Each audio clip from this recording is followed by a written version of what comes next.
बलिहारी गुरु आपने, जिन गोविंद दियो मिला, जिन गोविंद दियो मिला।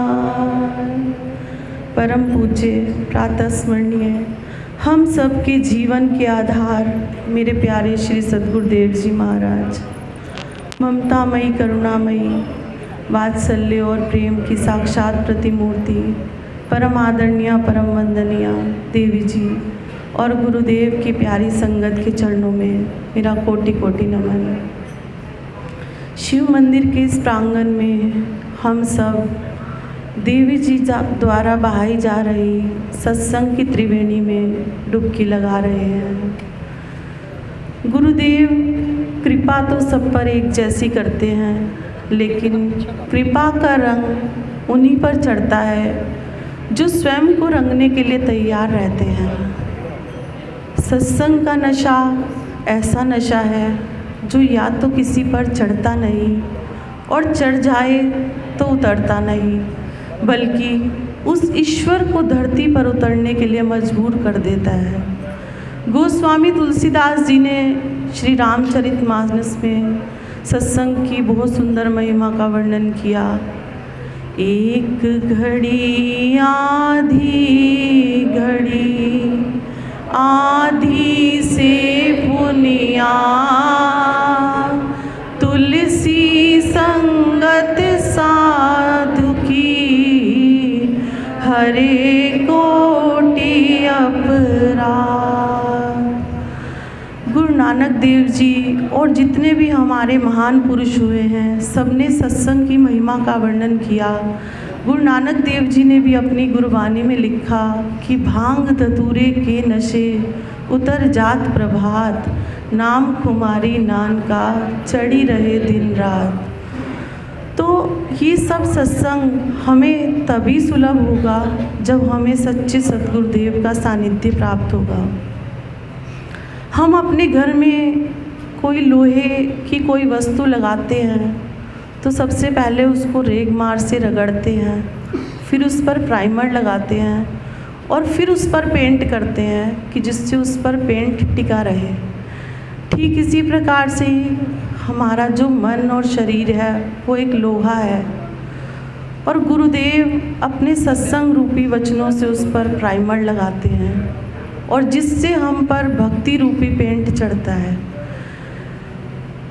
सिर्फ 3 शख्स ही दुनिया में ऐसे हैं जो अपने से आगे बढ़ता हुआ किसी को देखना चाहते हैं, माता पिता और गुरुदेव।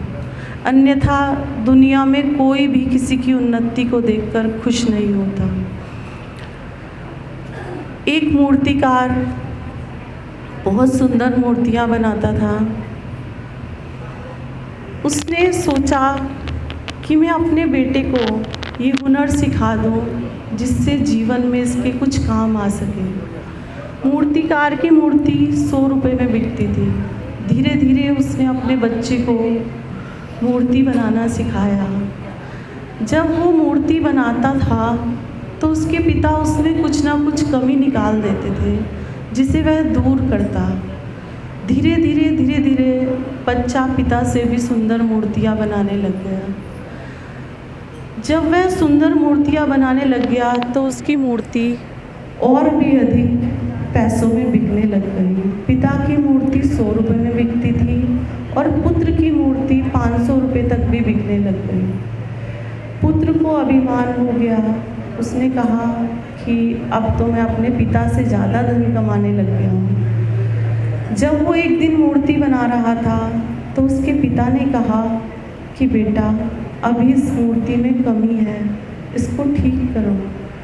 तो उसने कहा, पिताजी, आपकी मूर्ति 100 रुपये में बिकती है और मेरी 500 रुपये में, फिर भी आप मुझे दोष देते हो, इसमें दोष निकालते हो। तभी पिता ने सोच लिया कि अब इसकी उन्नति के सभी रास्ते बंद हो गए। इसलिए जब भी हमें हमारे गुरुदेव या माता पिता कुछ भी कहते हैं, अगर हम उनकी आज्ञा का पालन नहीं करते या उनको आगे से पलटकर जवाब देते हैं तो हमारी उन्नति के सभी रास्ते बंद हो जाते हैं। पत्थर में एक मूर्ति होती है, लेकिन उसे तराशने का कार्य तो एक कुशल कारीगर ही कर सकता है। वो है हमारे सद्गुरुदेव, जिसके जीवन में माता पिता और गुरुदेव का आशीर्वाद होता है, और जो इनके आगे झुकता है फिर उसे दुनिया में किसी के आगे झुकने की ज़रूरत नहीं पड़ती और वो इस दुनिया का सबसे अमीर व्यक्ति बन जाता है। क्या कहूँ कौन सी दौलत है गुरु, मेरा जीवन मेरी दुनिया मेरी जन्नत है गुरु। क्या कहूँ कौन सी दौलत है गुरु, मेरा जीवन मेरी दुनिया मेरी जन्नत है गुरु। मेरा जीवन मेरी दुनिया मेरी जन्नत है गुरु। बनाया इसने जीवन सारा, बनाया इसने जीवन सारा, रोम रोम में इनका ही साया, रोम रोम में इनका ही साया। साया ही नहीं काया पे मेरी, साया ही नहीं काया पे मेरी, उपकार है इनके श्वासों का जन्मों जन्मों की हिफाजत है गुरु। मेरा जीवन मेरी दुनिया मेरी जन्नत है गुरु। क्या कहूँ कौन सी दौलत है गुरु, मेरा जीवन मेरी दुनिया मेरी जन्नत है गुरु। मेरा जीवन मेरी दुनिया मेरी जन्नत है।